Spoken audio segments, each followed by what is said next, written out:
Subscribe करंतु एबे हम चैनल को आउ प्रेस करंतु बेल आइकन को जहा द्वारा लेटेस्ट वीडियो नोटिफिकेशन आपण मानकु सर्वप्रथमे मिली जिवो। नमस्कार बंधुगण, ओम नमः शिवाय।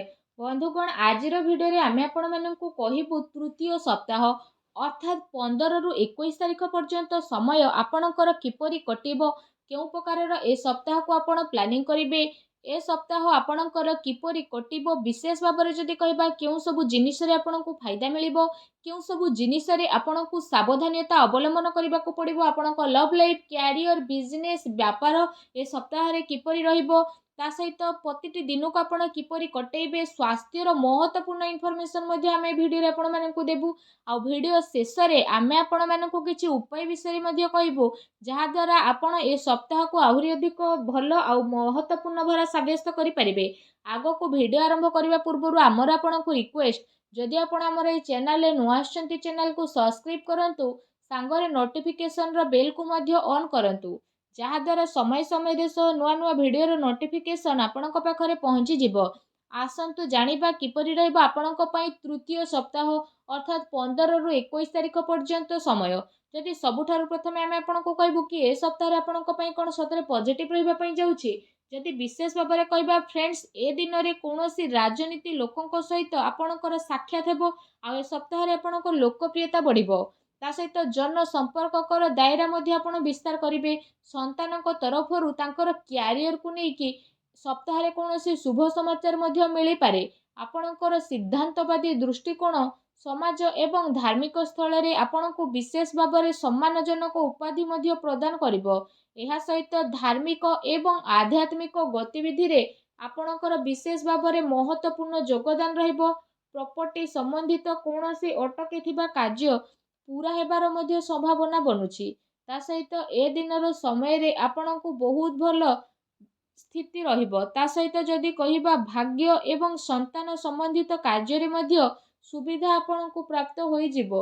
आपणकर विवेक एवं आदर्शवादी स्वभाव विशेष भाବରେ आपणको पई महत्वपूर्ण उपलब्धि नै कि आसीबो। ता सहित ग्रहर स्थिति ए दिन रे आपणक पई काफी संतोषजनक रहिबो। जो लोक माने आपणक खिलाफ रे थिले से लोक माने विशेष भाବରେ आपणक पक्ष रे रहिबे, आ संबंध रे मध्ये आपणकर काफी सुधारता देखिबाकू मिलिबो। सबु कार्य ए सप्ताह रे आपणकर शांतिपूर्ण भाବରେ संपन्न हेबार नजर आसीबो। ता सहित भावुकता कारणरू वैवाहिक दृष्टिकोण आपणक काम रे सहायक प्रदान करिवो। ए दिन रे आपणकर सकारात्मक आ संतुलित भावना आपणको आगको बढ़िबा एवं निजर कार्य को सुचारू रूप रे संपन्न करिबारे मध्ये बहुत सहाय्य सहयोग प्रदान करिवो। घरे कोनोसी धार्मिक उत्सवर मध्ये विशेष भाବରେ ए दिन रे योजना बनिबो। आपण पुणी थरे निजे निजकु ताजा विशेष भाବରେ अनुभव करिवे। एहा सहित जदि कहबा अटकी थिबा पेमेंट मध्ये मिलिबा कारणरू विशेष भाବରେ आर्थिक स्थिति रे आपणकर काफी टाइम पर्यंत सुधार आसीबो, जहा द्वारा आपणको काफी खुशी मिलिबो एवं आपणक मन बहुत ही प्रसन्न रहिबो। आसंतु जानिबा ए दिन रे आपणक पई कोन नेगेटिव रहिबो।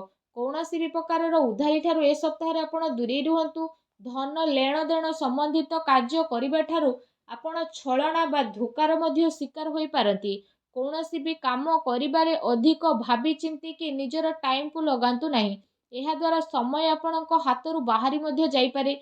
सामाजिक संपर्क को मधुर बनाई के रखिबार अति आवश्यकता रहिछि, कारण केबे केबे किछि नकारात्मक पुरुणा कथा पुणी थरे मध्ये उठी पारे, जहा द्वारा जदि कहबा आपण निजर मन बल रे काफी टाइम पर्यंत कमी अनुभव करिवे। निजर स्वभाव को पॉजिटिव बनै कि आपण रखंतु।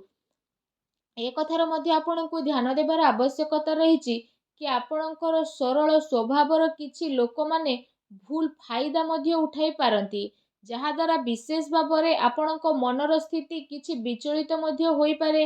अन्यर कथा को सुलझेइबारे आपणकर केते सारा महत्वपूर्ण कार्य मध्ये अटकी पारे। कोनोसी प्रकारर जदि कहा सहित वादा करिसेंती तो ताको पूरा करंतु, नचेत समाज रे आपणकर इमेज बिगिड़ी पारे। आउ किछि लाभदायक मौका मध्ये आपणक हातरू बाहर जिबार विशेष संभावना बनुछि। एहा सहित जदि कहिबा देखा देखी प्रक्रिया रु आपण दूरी के रुहंतु। ए समय रे धन संबंधित किछि नुकसानदायक स्थिति मध्ये हेबो, जहा द्वारा जदि कहबा कोनोसी भी प्रकारर निवेश को आपण ए समय रे बाहर करि दियंतु। संपत्ति संबंधित विवादीय मामला रे ଧ୍ୟାନ ରଖନ୍ତୁ କି ଭାଇଙ୍କ ସହିତ ସମ୍ବନ୍ଧ ଆପଣଙ୍କର ଖରାପ ନ ହେଉ। ପିଲାଙ୍କର ଗତିବିଧିରେ ଧ୍ୟାନ ରଖିବାର ଅତି ଆବଶ୍ୟକତା ରହିଛି। ତାଙ୍କର କୌଣସି ଭୁଲ ଆଦତ ବା ସଙ୍ଗତି ଆପଣଙ୍କୁ ପ୍ରୋବ୍ଲେମରେ ପକାଇପାରେ। ସେସବୁକୁ ସକାରାତ୍ମକ କାର୍ଯ୍ୟରେ ଆପଣ ନ୍ୟସ୍ତ କରିବା ଅତି ଆବଶ୍ୟକ ରହିଛି, ଯାହା ତାଙ୍କର ଭବିଷ୍ୟତ ପାଇଁ କାଫି ଲାଭଦାୟକ ସିଦ୍ଧ ହେବ। ଆସନ୍ତୁ ଜାଣିବା ଏ ଦିନରେ ଆପଣଙ୍କର ଲଭ୍ ଲାଇଫ୍ କିପରି ରହିବ। ଘରର ମାହୋଲ ଅନୁଶାସିତ ଏବଂ ଖୁସିଭରା ମଧ୍ୟ ରହିବ। ପ୍ରେମ ସମ୍ବନ୍ଧରେ ମର୍ଯ୍ୟାଦା ବନେଇ ରଖିବାର ଆବଶ୍ୟକତା ରହିଛି। ଆପଣ ଆପଣଙ୍କର ସମସ୍ୟାକୁ ସୁଲଝେଇବାରେ ନିଜର ଜୀବନସାଥୀ ଆଉ ପିଲାଙ୍କର ପୁରା ସହଯୋଗ ମିଳିବ, ଯାହାଦ୍ୱାରା ଆପଣଙ୍କର ଆତ୍ମବିଶ୍ୱାସ ମଧ୍ୟ କାଫି ଭଲ ବନିକି ରହିବ। ଅତି ସମ୍ପର୍କୀୟ ଲୋକଙ୍କ ସହିତ ମେଳ ମେଳାପ ଏବଂ ବୁଲାବୁଲିର ଏ ସପ୍ତାହରେ ଆପଣଙ୍କର ଛୋଟ ମୋଟ ପ୍ରୋଗ୍ରାମ ବନିପାରେ, ଯାହାଦ୍ୱାରା ଘର ପରିବାରର ବାତାବରଣ ଆପଣଙ୍କର ଖୁସିଭରା ଆଉ ସୁଖଦପୂର୍ଣ୍ଣ ରହିବ। ଆସନ୍ତୁ ଜାଣିବା ଏ ସପ୍ତାହରେ ବିଶେଷ ଭାବରେ ଆପଣଙ୍କ ବ୍ୟବସାୟ କ୍ୟାରିୟର କିପରି ରହିବ। ଯଦି କହିବା କାର୍ଯ୍ୟସ୍ଥଳରେ ନିଆଯାଇଥିବା ଠୋସ୍ ନିର୍ଣ୍ଣୟ ଆପଣଙ୍କ ପାଇଁ ବହୁତ ଭଲ ରହିବ ଆଉ ସଫଳତା ମଧ୍ୟ ଆପଣଙ୍କୁ ଅବଶ୍ୟ ମିଳିବ। ଏ ଦିନରେ ମାର୍କେଟିଂ ତଥା ପେମେଣ୍ଟ କଲେକ୍ଟ କରିବା ଯେଭଳି କାର୍ଯ୍ୟରେ ଆପଣ ଆପଣଙ୍କ ଟାଇମକୁ ସ୍ପେଣ୍ଡ କରିବେ, ସେୟାର ଏବଂ ରିସ୍କ ପ୍ରଭୃତି କାର୍ଯ୍ୟରେ ବିଶେଷ ଭାବରେ ଦୂରେଇକି ରୁହନ୍ତୁ। ଆପଣଙ୍କ ସହ ଛଳନା କିମ୍ବା ଧୋକାଧଡ଼ି ମଧ୍ୟ ହୋଇପାରେ। ଚାକିରିରେ କୌଣସି ପ୍ରକାରର ସ୍ଥାନ ପରିବର୍ତ୍ତନ ବିଶେଷ ଭାବରେ ଆପଣଙ୍କ ପାଇଁ ଯୋଗ ବନୁଛି।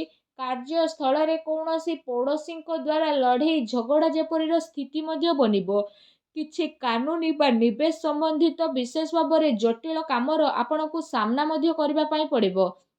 ବ୍ୟବସାୟିକ କାର୍ଯ୍ୟ ପ୍ରଣାଳୀରେ ପରିବର୍ତ୍ତନ ଆଣିବା ଆପଣଙ୍କ ପାଇଁ ଅତି ଆବଶ୍ୟକ ରହିଛି, ଯାହା ପାଇଁ ଆହୁରି ଅଧିକ ବେହତରିନ ପରିଣାମ ଆପଣଙ୍କୁ ହାସିଲ ମଧ୍ୟ ହେବ। ତା ସହିତ ବ୍ୟବସାୟିକ ପ୍ରତିଷ୍ଠାନରେ ଅନୁଭବୀ ଆଉ ପରିବାରର ବରିଷ୍ଠ ଲୋକଙ୍କର ଅନୁମତି ଏବଂ ସହମତି ଦ୍ୱାରା କାର୍ଯ୍ୟ କରିବା ଦ୍ୱାରା ଆପଣଙ୍କର କାଫି ସମସ୍ୟା ବହୁତ ଆସାନୀରେ ସୁଲଝି ମଧ୍ୟ ଯିବ। ଧନ ଲେଣଦେଣ ସମ୍ବନ୍ଧିତ କାର୍ଯ୍ୟରେ ଅଚାନକ କୌଣସି ଲାଭଦାୟକ ସ୍ଥିତି ମଧ୍ୟ ଆପଣଙ୍କର ବନିବ, ଯାହାଦ୍ୱାରା ଆପଣଙ୍କୁ କାଫି ଖୁସିର ଅନୁଭବ ହେବ। କାର୍ଯ୍ୟକ୍ଷେତ୍ରରେ ଯାହା ଆପଣ ପରିବର୍ତ୍ତନ ସମ୍ବନ୍ଧିତ ଯୋଜନା ବନଉଥିଲେ, ତ ସେସବୁ ଉପରେ ରାଜ କରିବାର ଉଚିତ ସମୟ ଏବେ ଆସିନାହିଁ। ଏ ସମୟରେ ଆପଣ ନିଜର ଅଧିକତମ କାର୍ଯ୍ୟ ଊର୍ଜା ନିବେଶରେ ଲଗାନ୍ତୁ।